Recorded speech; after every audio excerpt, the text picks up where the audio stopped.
Hello everyone, welcome to my YouTube channel. इस video में हम करने वाले हैं क्लास 6 के बच्चों के लिए उनकी वर्कशीट नंबर 30। चलिए पढ़ते हैं। सबसे पहले आप सभी अपना नाम लिखेंगे, कक्षा अध्यापक का नाम लिखेंगे और जितनी डिटेल दी आप सब लिख लेंगे, ठीक है। उसके बाद हम वर्कशीट को स्टार्ट करते हैं। सबसे पहले आप सभी अपना नाम वाम लिख लेंगे। उसके बाद आप पढ़ेंगे अपनी वर्कशीट को। पार्ट 7 का इनका हमारा देश भारत, सामाजिक विज्ञान, भूगोल। ओके, सो भारत एक बहुत बड़े भौगोलिक विस्तार वाला देश है, ठीक है। भारत क्या है, बहुत बड़े भौगोलिक विस्तार वाला देश है। उत्तर में हिमालय के उत्तरी किनारों से घिरा हुआ है और पश्चिम में अरब सागर, पूर्व में बंगाल की खाड़ी और दक्षिण में हिंद महासागर भारतीय प्रायद्वीप से तटों पर लहराते हैं, ठीक है। प्रायद्वीप क्या होता है? प्रायद्वीप मतलब स्थल का वह भाग होता है जो तीन तरफ से जल से घिरा होता है, उसको हम बोलते हैं प्रायद्वीप, ठीक है। अब हम पढ़ते हैं स्थिति के बारे में। भारत उत्तरी गोलार्ध में स्थित है। कर्क रेखा 23 डिग्री 30 ऊ देश के लगभग मध्य भाग से होकर गुजरती है। दक्षिण से उत्तर की और भारत की मुख्य भूमि का विस्तार 8 डिग्री 4 ऊ और 37 डिग्री 6 ऊ अक्षांशों के बीच है।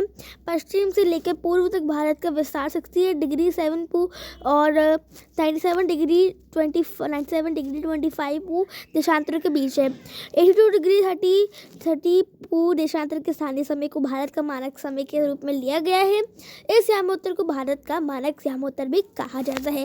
भारत का जो क्षेत्रफल है वो कितना है? भारत का क्षेत्रफल 32.8 लाख वर्ग किमी है। उत्तर में कश्मीर से लेकर दक्षिण में कन्याकुमारी तक इसका विस्तार लगभग 3200 किमी है। ओके, और पूर्व अरुणाचल प्रदेश से लेकर पश्चिम से कच्छ तक इसका विस्तार लगभग 2900 किमी तक है। तो यहाँ तक हमने पढ़ लिया। अब आपको पिक्चर जो दिखा रखे हैं उसको पढ़ लीजिएगा और देख लीजिएगा। अब पढ़ते हैं क्वेश्चन आंसर्स।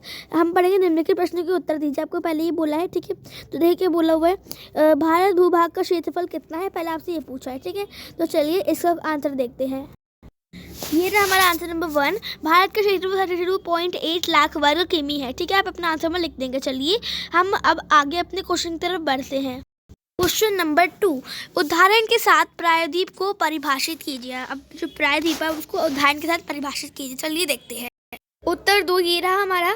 तो आप लिखेंगे गंगा व यमुना के दक्षिण उभरता हुआ विशाल भूखंड भारत का प्रायद्वीप है, पठार कहलाता है, ठीक है। प्रायद्वीप पठार कहलाता है, जिसका आकार मोटे तौर पर त्रिभुजाकार है, ठीक है। हमने पढ़ा था प्रायद्वीप क्या होता है, मतलब कुछ भी जो चारों तरफ से घिरा हो, ठीक है, वो होता है प्रायद्वीप। चलिए क्वेश्चन नंबर 3 देखते हैं। क्वेश्चन नंबर 3 हमसे पूछा नेक्स्ट में भारत का मानक यामोत्तर क्या है, पहले आपसे ये पूछा है। तो चलिए इसका आंसर भी देखते हैं।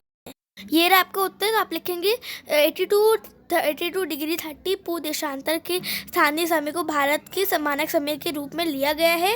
इस यामोत्तर को भारत का मानक यामोत्तर भी कहा जाता है, ठीक है। तो आप अपने आंसर में ये लिख देंगे जो मैंने आपको यहाँ पर लिखवा रखा है। बहुत ईजी, आप इसे कर लेंगे। ओके, आगे बढ़ते हैं। हमारी वर्कशीट यहीं पे खत्म होती है। होपफुली वीडियो पसंद आई होगी और अगर पसंद आए तो वीडियो को लाइक करिए, दोस्तों का शेयर करिए, चैनल को सब्सक्राइब करिए, बेल आइकन दबा दीजिए। मिलते हैं अगली वीडियो, तब तक के लिए bye bye, see you next time, stay home, stay safe, thanks for watching, have a nice day.